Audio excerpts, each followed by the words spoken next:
And we're live.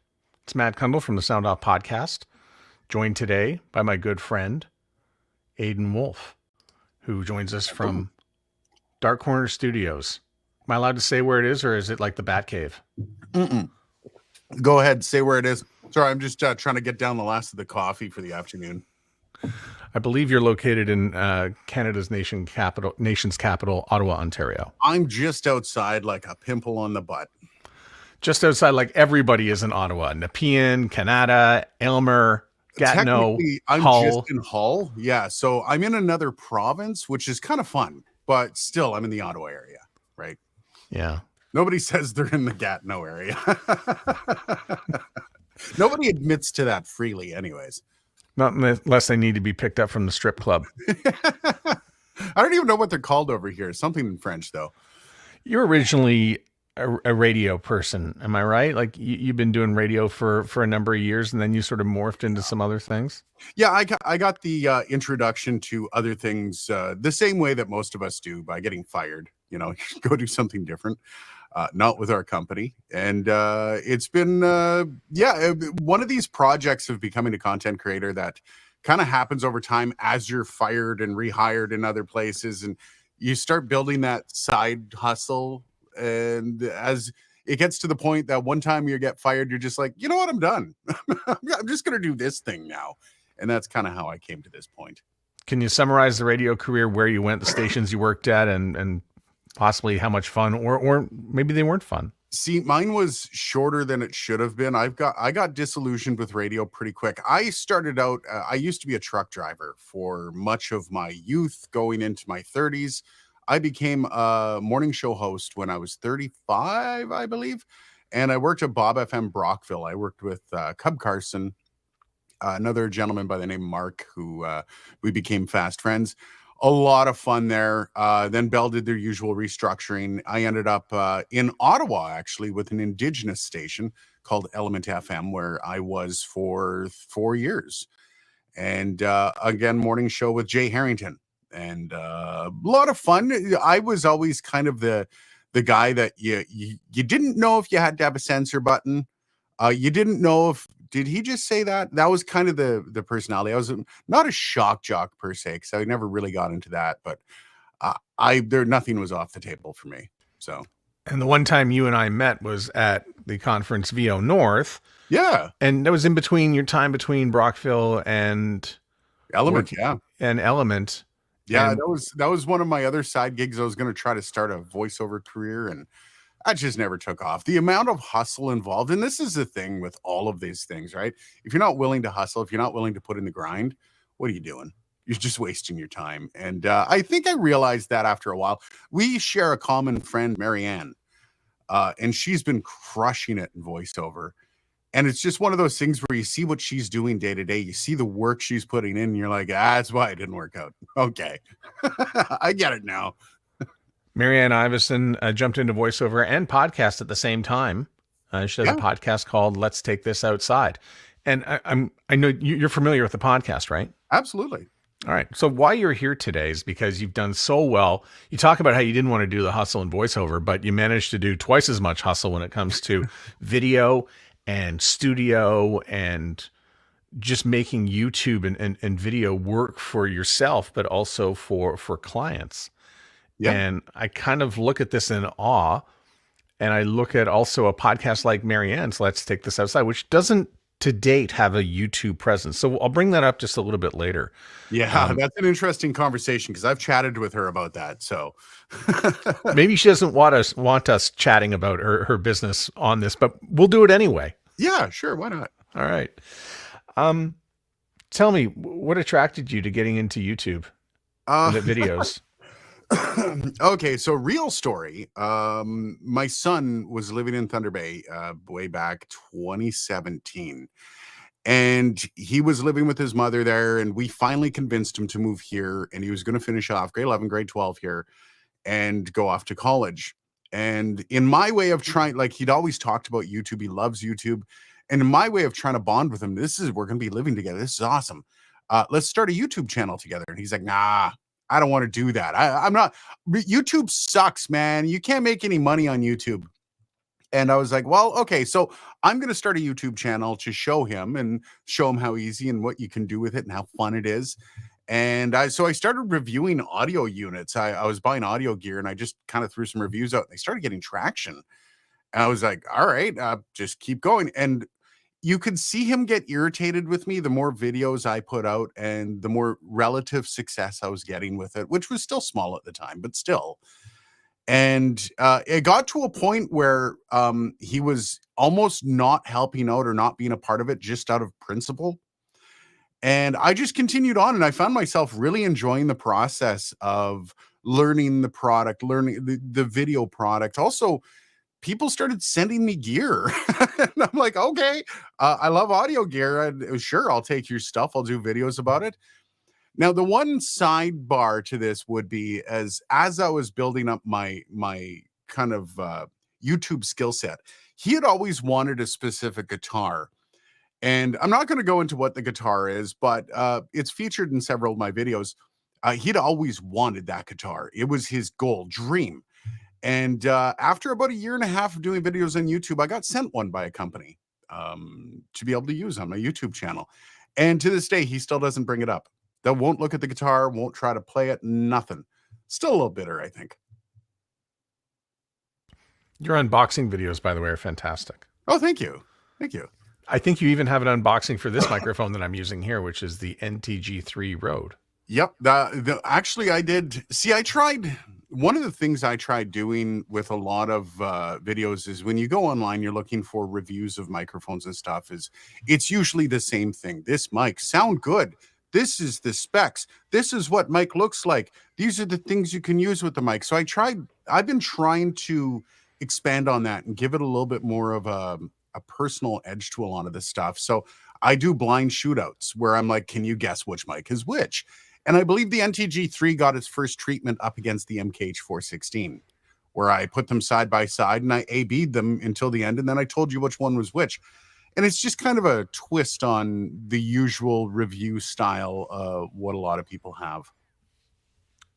Actually, we can do that right now because I can just go in the corner and do it with the other microphone. Do you have the MKH416? Do you honestly have that? Yeah, I've got it right here in the corner. Can you hear the difference?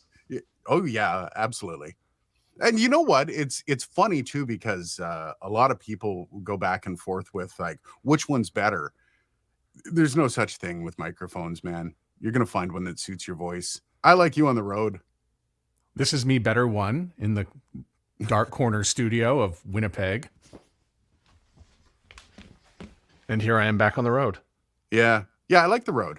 The road's good. So you use the MKH416 for your voiceover work, right? Yeah, exactly. Detailed, very clear, picks up all the mouth noises. A lot of them. In fact, too many. I just threw something out because I may have been a little bit too close to the microphone about a half hour ago. Oh, really? Yeah. All sorts of stuff going on. We're renovating the studio in the corner. I might get a camera on that a little bit later. Nice. So tell me a little bit about why YouTube is so mysterious.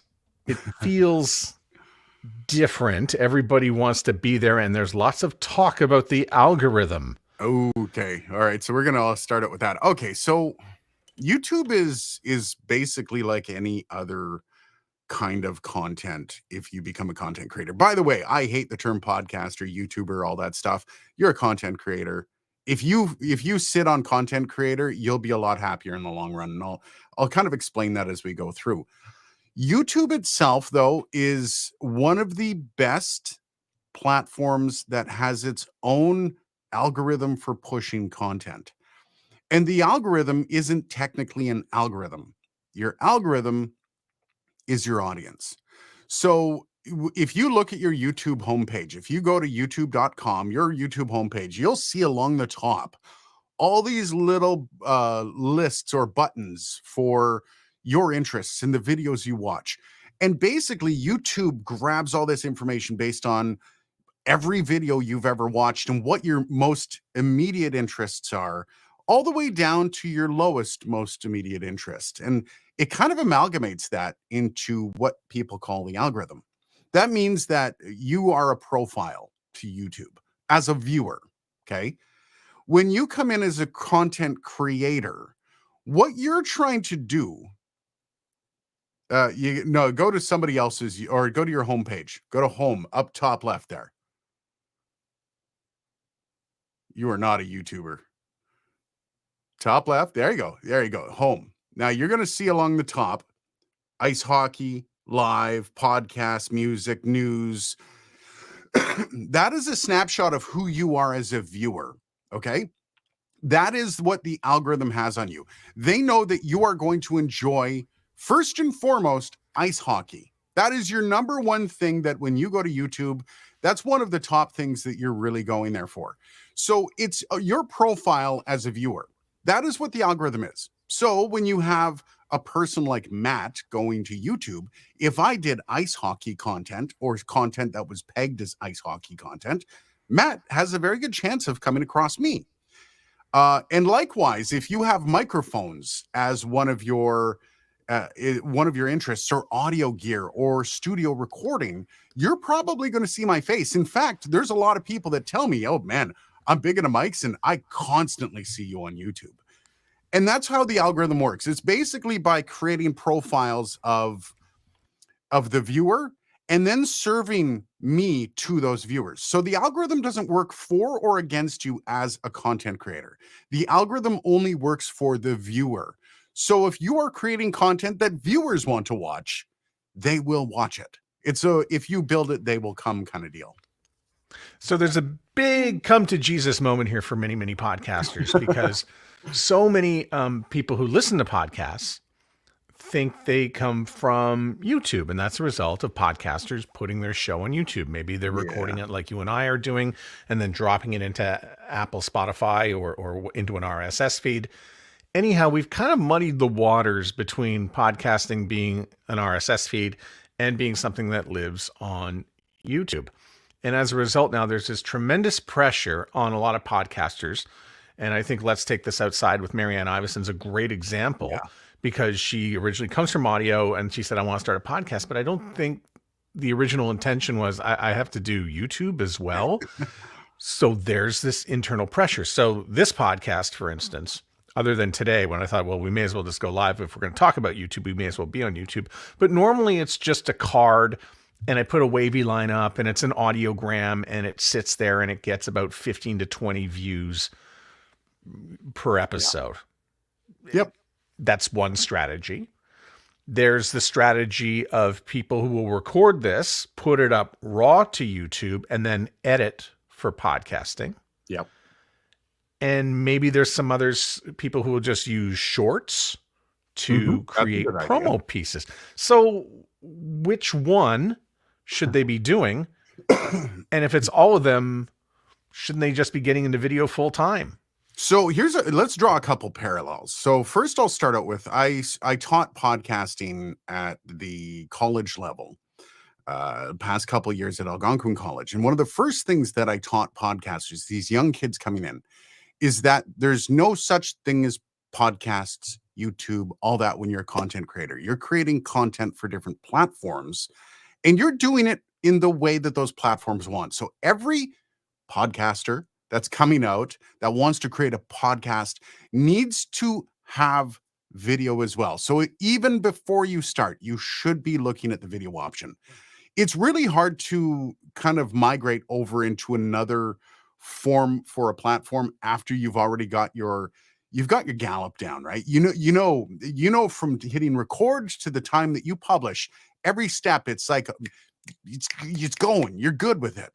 The problem is when you get into the habit of doing something specifically like a podcast, and you're not looking at taking that and reforming that product for another platform, you're only thinking in one way. So, for example, the YouTuber who puts their podcast on YouTube and just slaps it on there, maybe throws on like a picture, or they've got that moving waveform, that waveform that a lot of podcasts, oh, it's great. It's a video now. People are going to love it.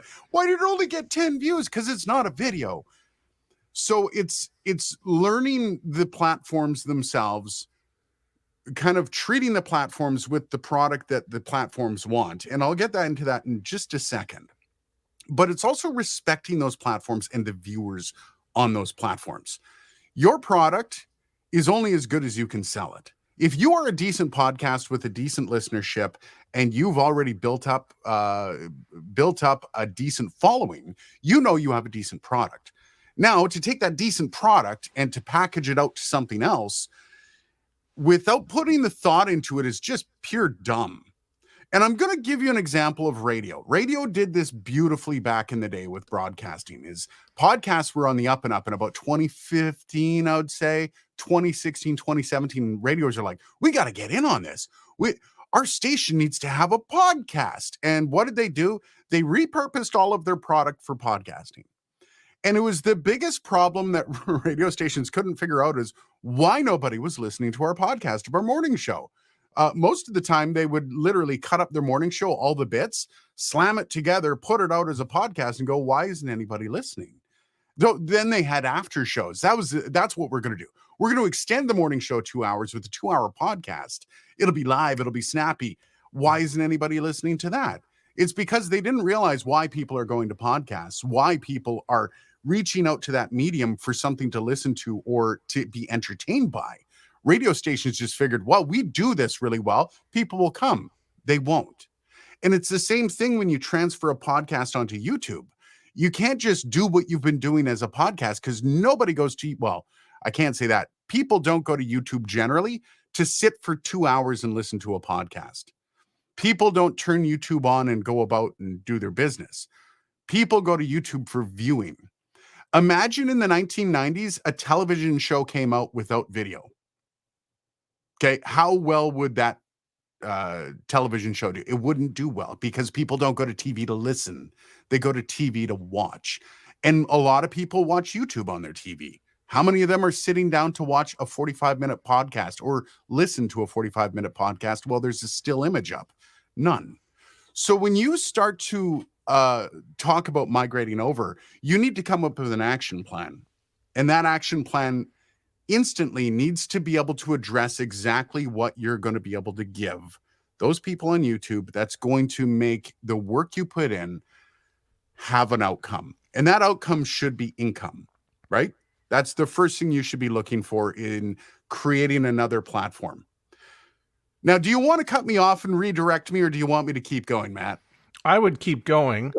Okay. I would just like to point out, though, that I've been doing this for 371 episodes. Damn. About a handful of them have been, recorded video like this.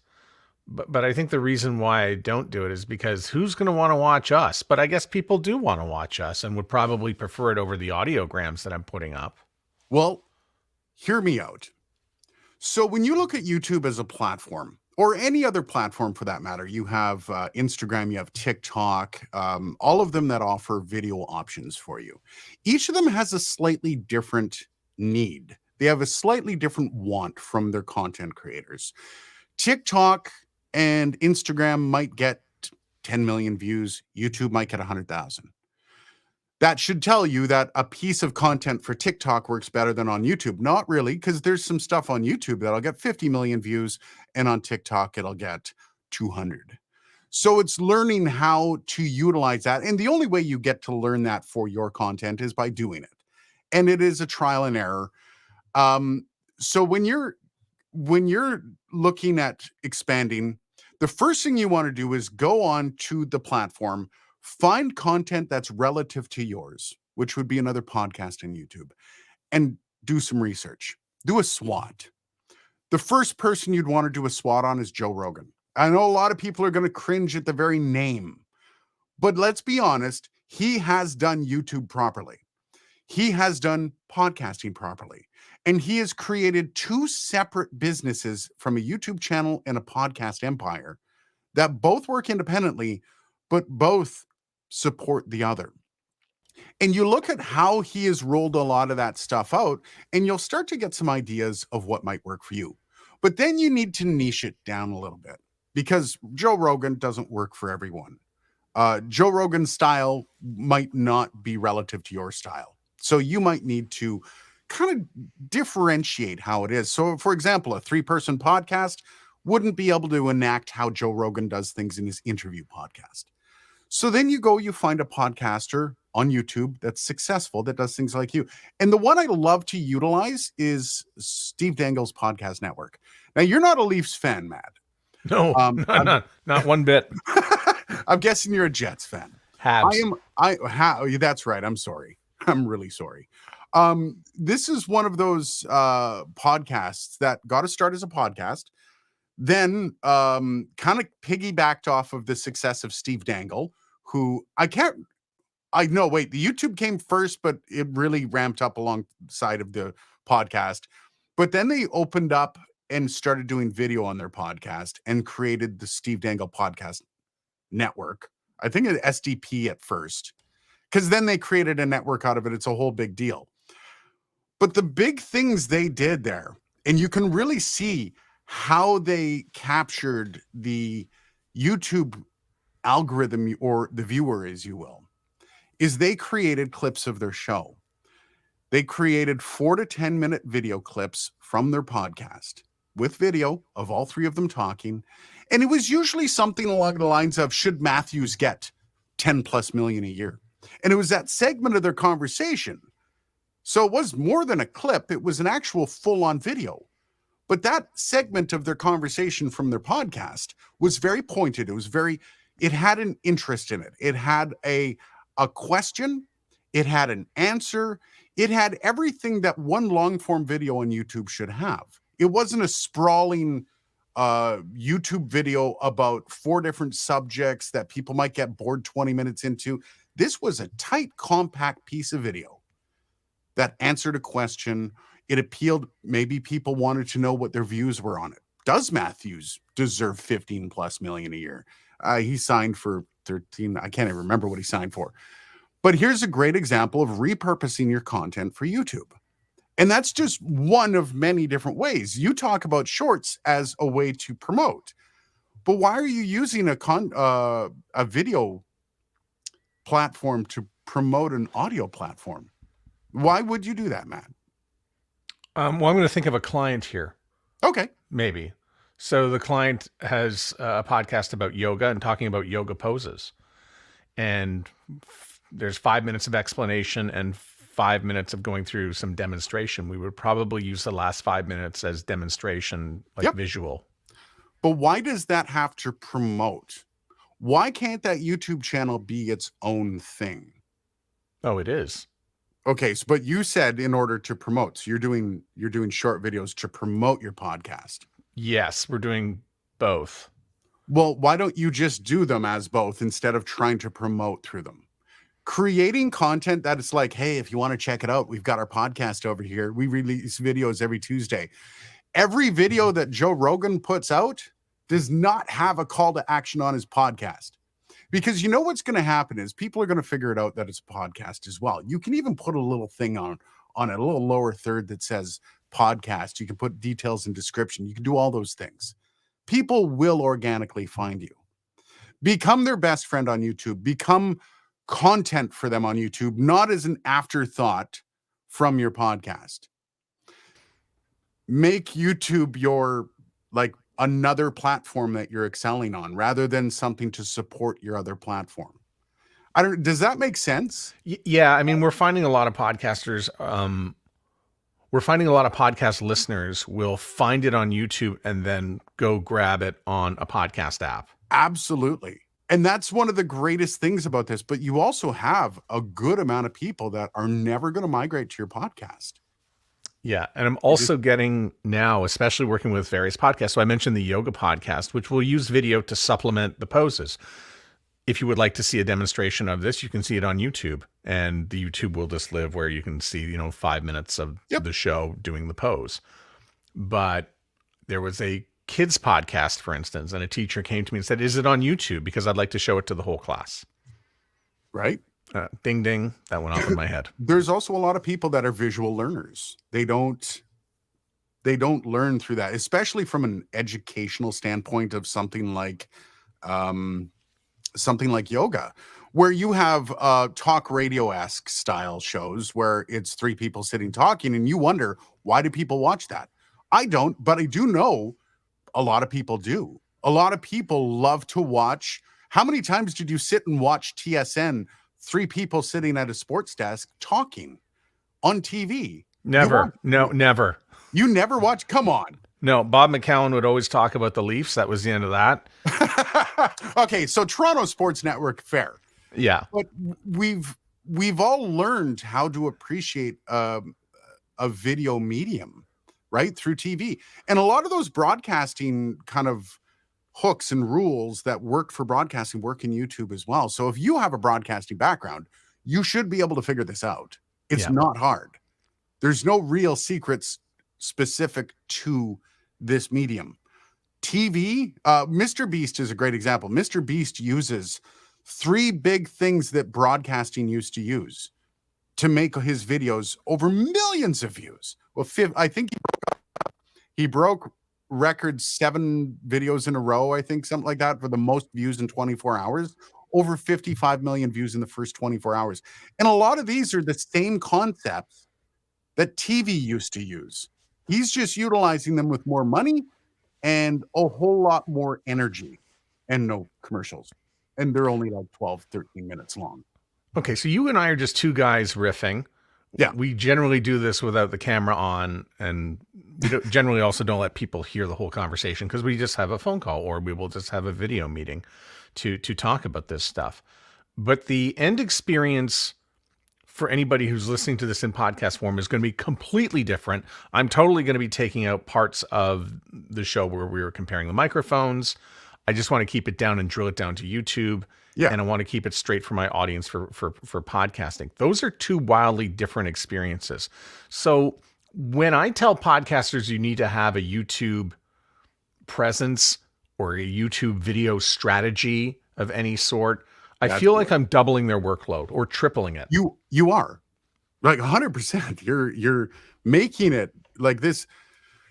There's two ways to look at being a podcaster, right? You're either a podcaster like I've talked to Marianne. Marianne is like, podcasting isn't her main source of income. She has nothing to gain by building a YouTube channel. Her main money comes from voiceover. So by putting another 20 hours a week into being a YouTuber on top of that doesn't make much sense. But, and this is one of the things that you really need to come around to when you're talking about this, is the bubble burst that's about, or has been happening in podcasting. And this might impact you, but know that the bubble bursting will impact everybody regardless, even if you're not making money in a podcast.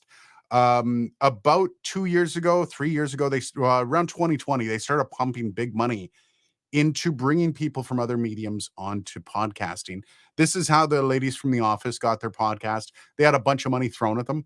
Here, do a podcast. We'll top you up. You can make as much money as you want, or if you don't make enough money, we'll top you up.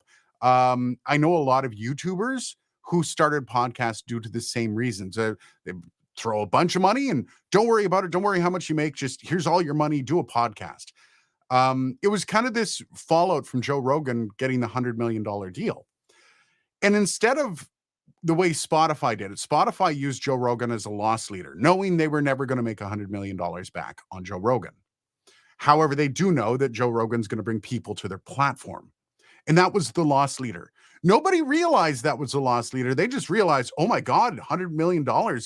There must be a ton of money in podcasting. Let's get everybody to do it. And what's happening now is a lot of those contracts are coming to an end, and everybody's realized we can't make money with that model.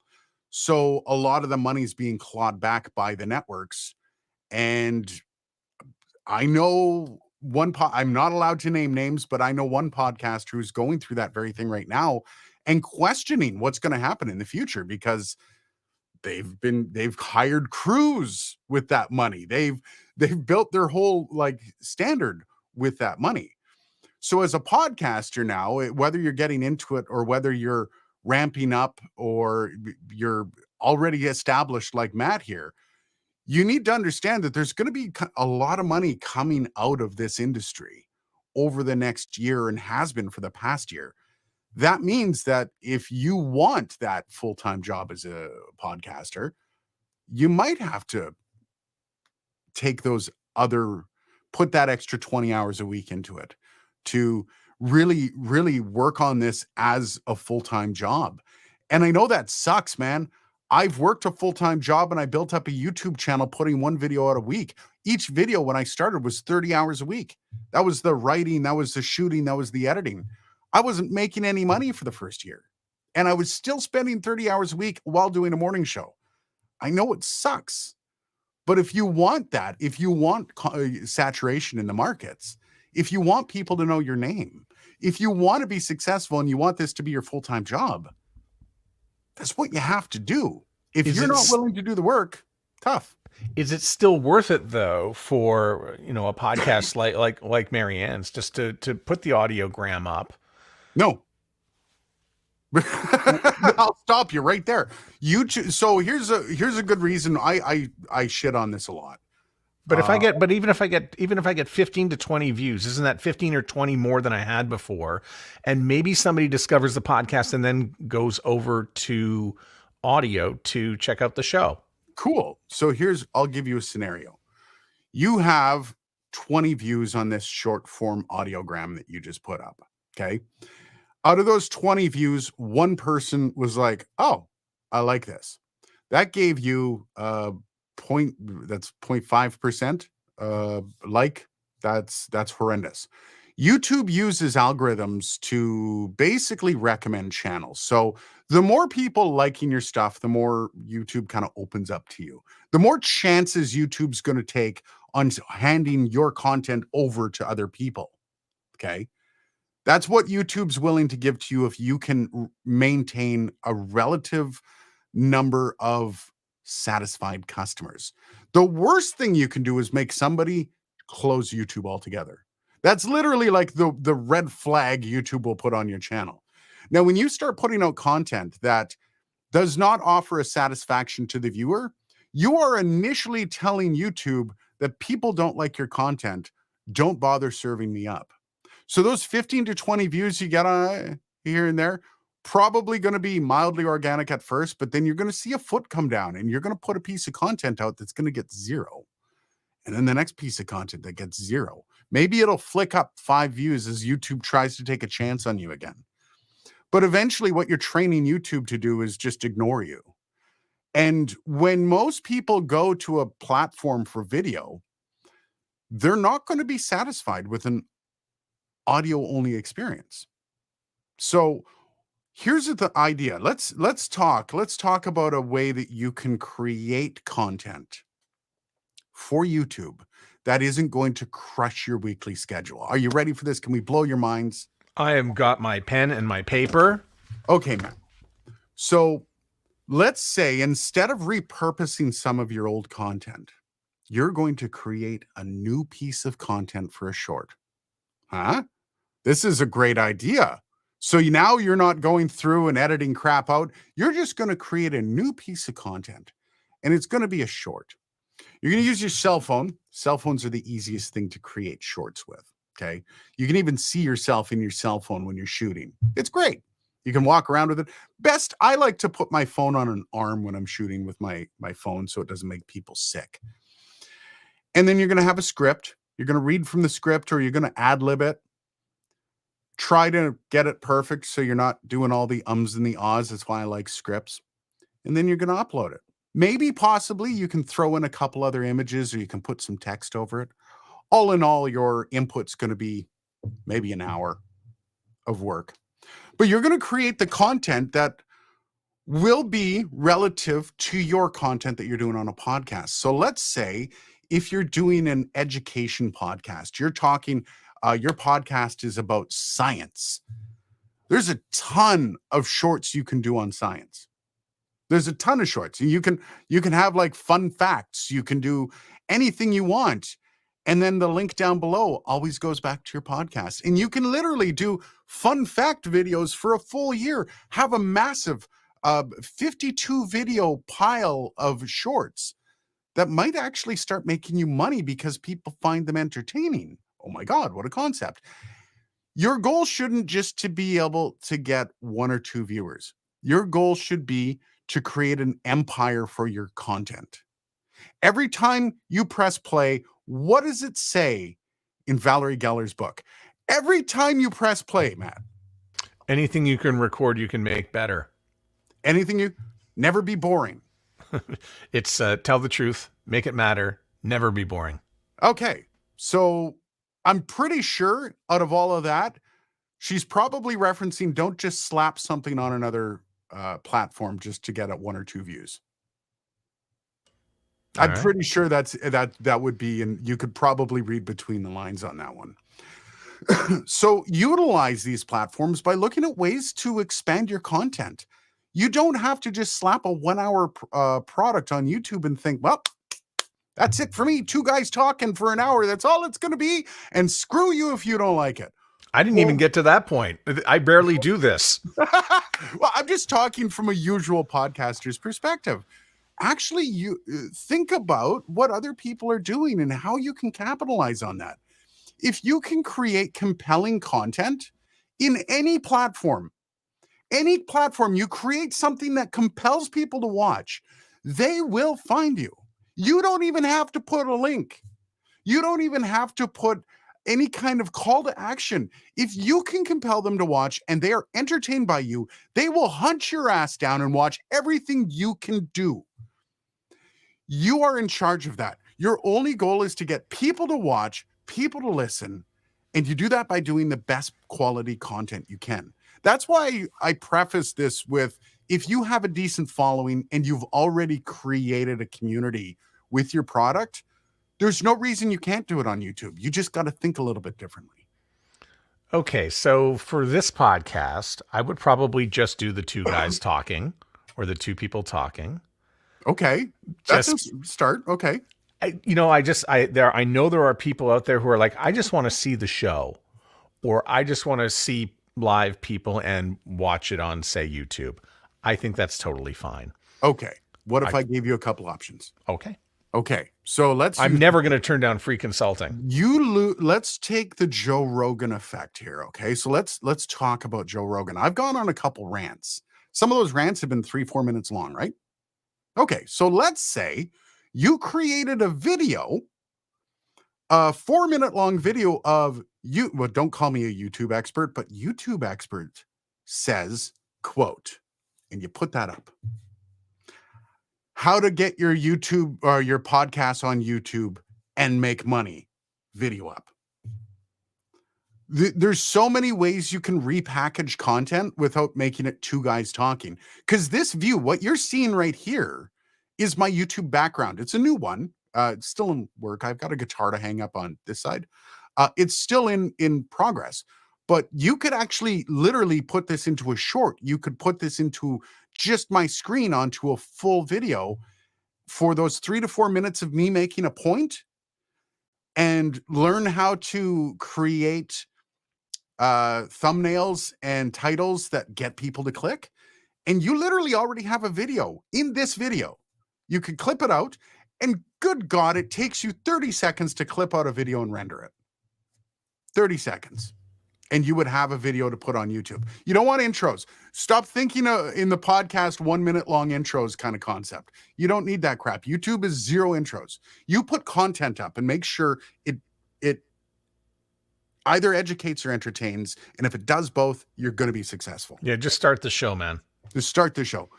So with that in mind, do you still just want to throw up a video of 2 guys talking for an hour and a half? Hour? Maybe. Is that laziness talking though? And I'm going to call you out on this, because I don't necessarily think it's laziness. I think it's a stubbornness to leave what you know for something you don't. Is my show too niche to matter on YouTube? This is I mean, how many downloads a week you get there, Matt? 3,000 a month. 3,000 a month. So let's say you got 1,000 a month on YouTube. You were able to build up enough where you could get 3,000 views in a month on a podcast. You got to remember, a lot of your content is geared towards broadcast professionals. So that is a niche. But I bet you any money, all those broadcast professionals watch YouTube. Okay. So I'll buy what you're selling. Okay. I'll make the promo pieces Does it matter if I make it in a short or if I make it a 3-minute segment and put it into the vertical, You the got to make sure horizontal? that you're filling the whole screen. That's all you got to worry about. So you got Okay. to make sure you're filling the whole screen. People don't want black bars on crap.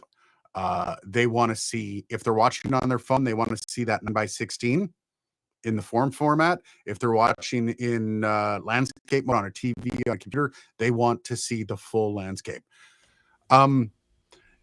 You do bring up an interesting point about being really niche. And I always go back to, I actually tell this story quite often. You had somebody, I think he was on your podcast, and he has a tailgating podcast. Yeah, tailgate radio.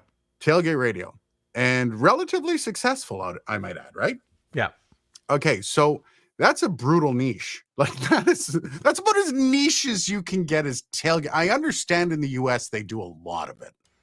But It is until you realize that there's barbecues and there's charcoal and there's sandwich meat and there's bread and there's beer and there's all sorts of things that it's still niche for people that want to go to a game and tailgate. But not for advertisers who want to advertise. If you want to find the people who are buying those products, this is the show. Absolutely, 100%. But what about podcasters? How many podcasters are there? Do you think there's more podcasters than there are tailgaters? Yes. Okay. No, I don't know. Switching it up. So there's less podcasters than there are tailgaters. Have you seen college football in parking lots? And there's 32 NFL games doubles, with. man. I think a lot of those are doubles. No, there's 32 teams with 16 games, and then lots of college happening. So if you are super niche, and this is the one thing I was kind of going for, is find ways to maybe break out of your niche a little bit for YouTube. Once again, I go back to the science podcast, where you could break your niche a bit and just do cool scientific facts, did you know kind of style videos. And no matter what you're doing, there's always ways you can break out of that for your niche. You as well, Matt. I mean, you could do podcast facts. You could do broadcast facts. You can talk about anything. The rules of content make it a content creator's YouTube. That all points back to what you're doing on Sound Off Podcast or Sound Off Media Company. So a lot of it is you doing the work and figuring out how you can appeal to people and then go and appeal to those people. It's not a consultant can help. Like I could come in and pour over your books, pour over your content, and start to come up with an action plan for how you're going to be able to get people eyes on with your content. I can guarantee you 100%, if you start putting out shorts, you're going to get 100-fold views than you would on an audiogram.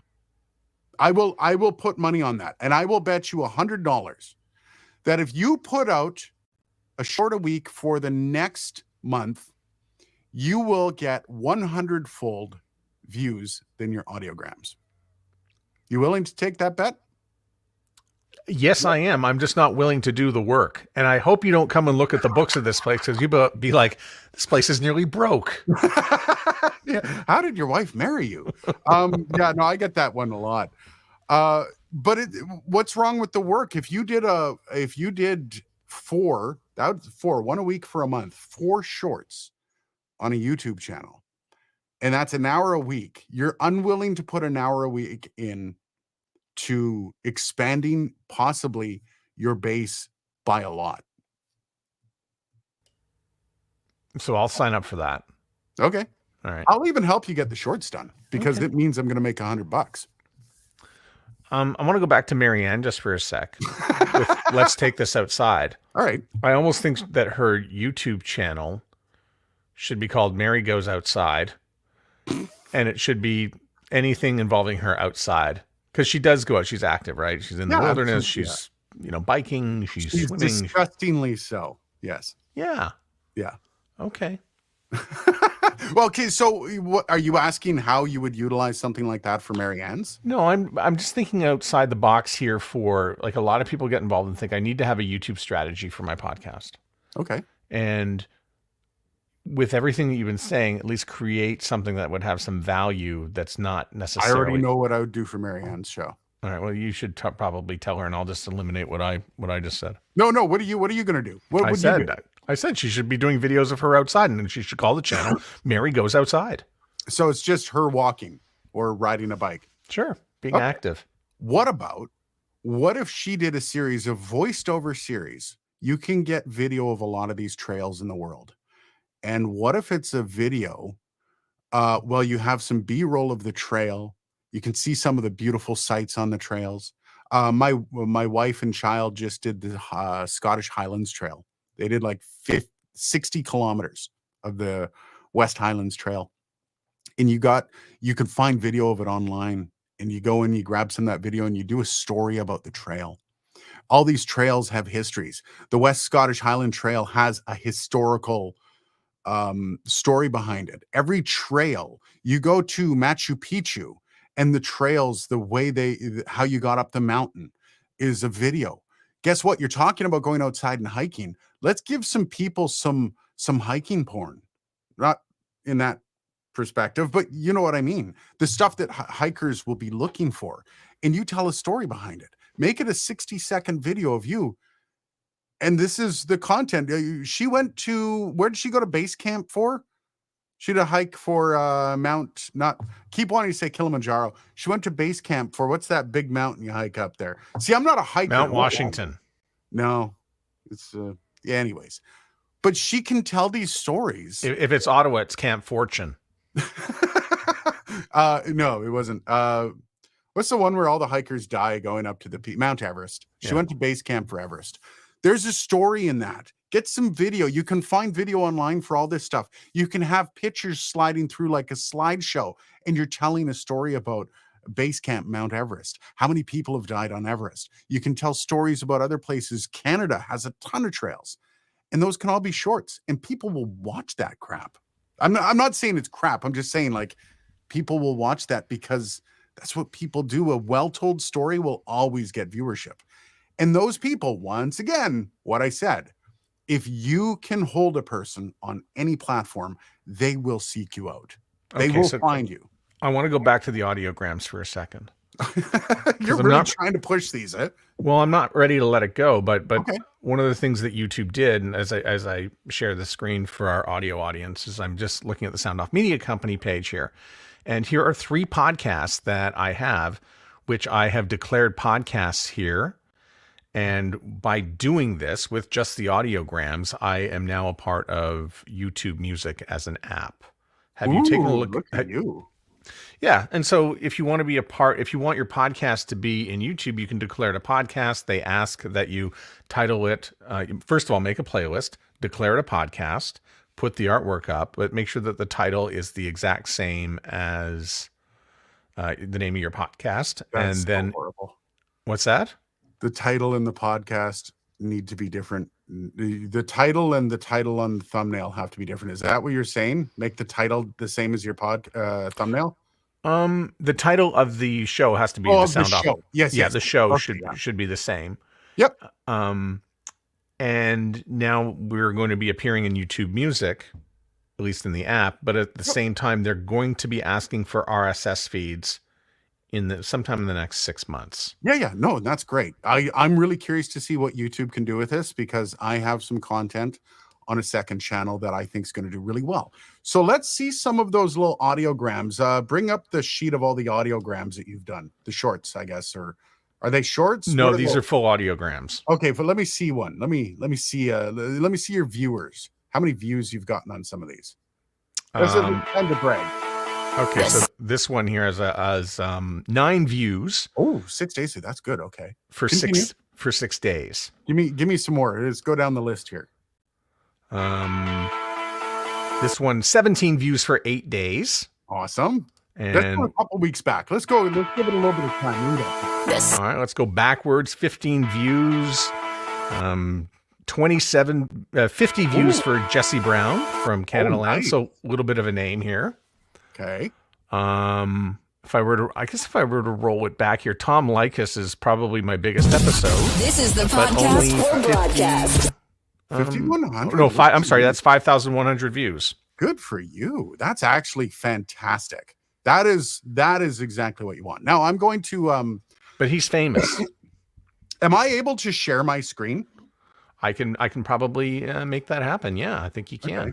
Go ahead. All right. So I just hit the present button. Is that what I do? Yeah, hit present at the bottom. Share screen. Easiest to mod. Don't show these tips again. Share screen.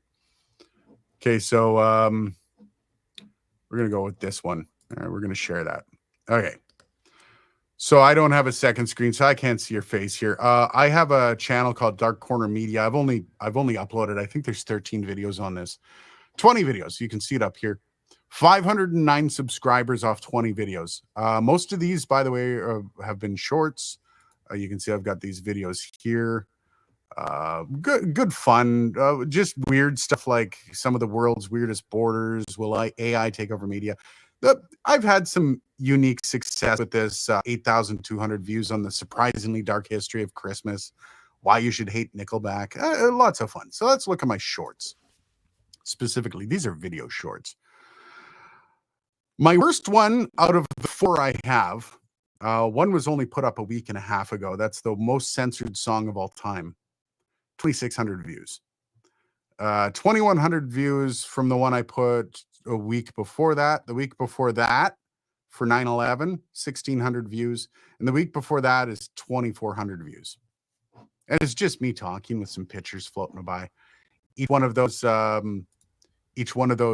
I put in about 30 minutes work. And well titled too, right? I think your title. Yep. Well, that's part of the learning process. Yeah. That's part of the only way you learn is by doing, right? Like it's like learning how to go be on radio as a morning show host. You don't learn enough in college to be a morning show host. You have to get out. That's why you start in a small market and make all the mistakes, and then you build up. It's the same thing with every single platform. Like with your podcast, Sound Off Podcast, your first couple episodes, do you listen to them and be proud of that? The first 4 episodes didn't sound very good, and then I said I can't do this as well as a producer, so I went and hired a producer. Sound drive. What's that? Live from a hard drive. Live from a hard drive. There it is. Oh, that was good. I forgot about how good that was.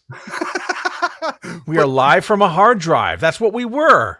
Yeah, right? But why did I stop saying that? I don't know. It's the learning process, though. You learn what works. You learn what doesn't. Because every audience is going to be specific. We go back to that little line across the top of your YouTube channel. Not every piece of ice hockey is going to be of interest to you, but ice hockey is. So it's learning what your audience particularly wants by trial and error. I know what a lot of my audience wants. That's how I'm getting almost 3,000 views for a short that took me 30 minutes to do. If that was tied to a podcast, and I've thought about doing that, I kind of did that, that would draw, that would bring people from one to the other. So it's a matter of like, if you're willing to put in the time, you can have success on this platform. It's whether or not you want to put in the time. I just had to remember why I stopped using that slug line that we were live from a hard drive. Yeah. It was just a waste of time, and we needed to get into the show. And the other thing is, like, when people ask me, okay, well, what's your show? I said, we're the show about podcast and broadcast. Yeah. I mean, you need to have that elevator pitch, and you need to define who you are right away. And 2 words, 3 words. Yeah. Yeah. I had a consultant in radio say to me, well, what's a rock ride? And I said, what do you mean, what's a rock ride? Everybody knows no, people don't know what a rock ride is. Well, don't you understand that it's 30 minutes of nonstop rock? And he goes, well, be sure to say that. Yeah. Well, my favorite is the longest coffee break in Ottawa. Oh God. It's some of that crap. And it's interesting how that translates over to media and how poorly it does in other media forms. You can't be that cheesy in other things. Like live from a hard drive isn't as cheesy as some of the radio stuff, but you do know there's an element of cheese to it, right? It's a play on words. Yeah, we needed to get the cheese out of here right away. I think as we left radio further and further behind, we left that piece of cheese behind. Yeah, too. You've basically burnt that bridge and killed all the soldiers on the other side. Yeah, I sometimes think I'm still Jehovah's radio guy too. Like I'll still speak to how awesome it is. Yeah. But I can't work with what I'm working with here, right? I just got offered a job yesterday with radio. Turned it down. Of course it was, because it's probably like a fraction of the revenue you're pulling in from YouTube. Nope. It's about the same. Okay. The problem is I can't do YouTube at the same time. Also, I'm a podcast editor. I edit podcasts Yeah. and higher end ones, and I make a lot of money at it. And I would literally be shooting myself in the foot if I decided to get rid of those. I built it up over a year. But with the YouTube thing and with the video thing, Matt, are you sold yet on why it's important? Absolutely. I know why it's important. I'm just trying to find a way for it not to sink my business in terms of time. Okay. That's all. So let's do a little bit of time management here, buddy. By the way, when you think of this, remember there are 70 podcasts in the network. Oh, and you do all of them, I'm sure. I do. There. Each podcast requires little, different. That's 70 different video strategies. Yeah, absolutely. But you're not in charge of all of them, because if those podcasts can't do their own video strategies, that's their problem, right? Yep. It's. I'm not coming at this from a network owner, but how many hours a week do you put into your own content? One episode of the Sound Off podcast takes a minimum 8 hours.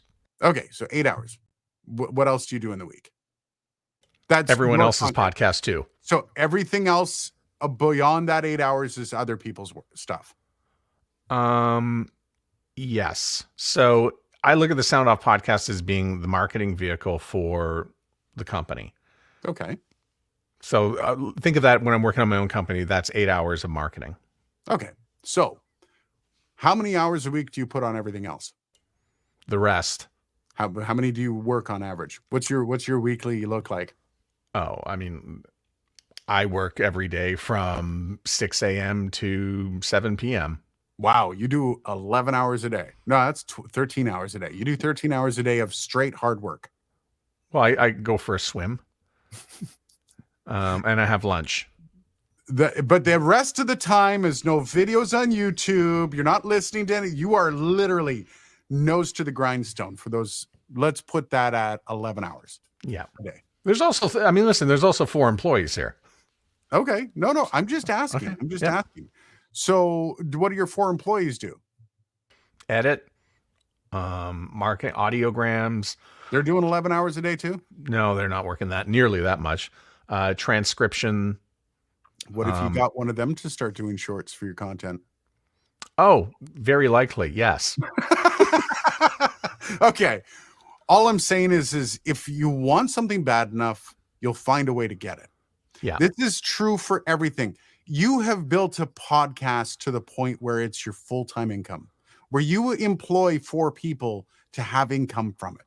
You've built this thing, and this is the doorstop that you're willing to go, screw that, too much, extra hour a week, I'm out. That's the point. That's the level where you're going to be like, screw it, I'm out. Yeah. Well, this person gets a short and an audiogram, and then this person gets what? And then this, it's a different strategy for every single person. So you can see why it's paralysis by analysis. Before I go, I'm just going to share a little bit of information with you. It's 2:02. I have to be out the door by 2:20, and I stink. I've got to put some deodorant on. So I need a couple extra minutes. For a channel with 100,000 subscribers and an average view time and view schedule that goes along with 100,000 subscribers, how much do you think you can charge for a baked-in ad? I'm going to let you guess on this one, because I know for a podcast, it ain't anywhere near. So what do you think that you could charge for a baked-in ad on a YouTube video if you have 100,000 subs? I would ask you what the CPM is of that. Doesn't matter. It doesn't matter. You have 100,000 people. You're selling that. You're not selling CPM. You are selling the amount of people that follow your channel. And there is a base number that a lot of people will tell you can get for a baked-in ad. Now you have to pay a salesperson. Can I get $5,000 for that? No, you're getting more. Really? Yeah, you're getting more money. You're getting quite a bit more. Huh. For one baked-in video, one ad space that you are going to read yourself. You're going to read it yourself. You're going to be, this video was brought to you by Bitdefender, something like that. 100,000 people. you can charge up to 10 grand if you have the viewership. Oh, Because okay. that also relative. If you have nominal viewership for 100,000 person audience, that means I do know a YouTuber who's got 230,000 subs and he does less views than me. He can't charge that. But a normal channel that has proper growth, doubling year over year, has the same amount of views that a channel with 100,000 subscribers should be able to get $10,000 for a 30-second ad read. Basically. Okay, that's $100 CPM then, right? $100 for a baked-in ad? Yep. I don't know the math on that. Don't worry. Yeah, I mean, I believe that's what it is. Which, by the way, man. But also it's I mean, because it's host read, definitely that raises the value up there, and it's totally. So I think that's totally a fair rate, and I think a lot of niche podcasters can command that as well. Oh, yeah. Unfortunately, they just don't have 100,000 necessarily. Okay. They've got much less. Here's the thing: YouTube grows because it has a built-in algorithm. So there's somebody pushing your crap out. You can build to 100,000 very easily. I'm at 22,000. I'm doubling year over year. Do the math. Like, it's not hard to do. So if you can learn how to push content out and you can get a channel to 100,000, that's your full-time gig, man. That's $10,000 for a single read, a 30-second read. So you do that 4 times in the month, man. You put out a video a week with 4 ad reads. There's $40,000 a month just on baked-in information on your video. And you don't have an hour to do it a week. And before you go, I need you to remind people why they should not let AI do their shorts. AI is horrible at it right now. Yep. And AI is getting there. There's actually a lot of people creating content with AI and doing it very well, but it's AI based. You're not gonna. There are ways to utilize AI to make content, and very few people know how. But it has no soul, and people can see through that pretty quick.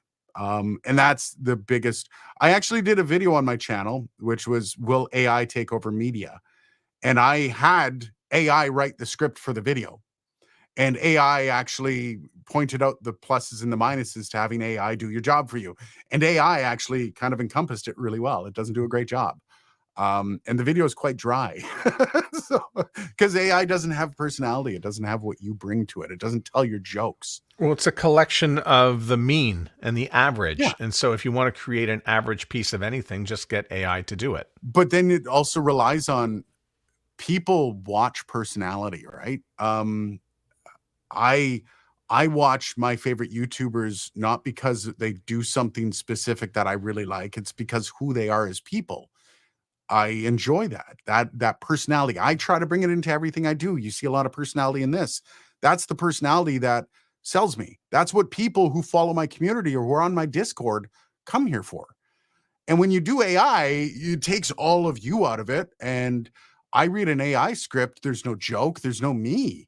I make puns. I run around with a cape on saying super cardioid man. AI doesn't do that crap.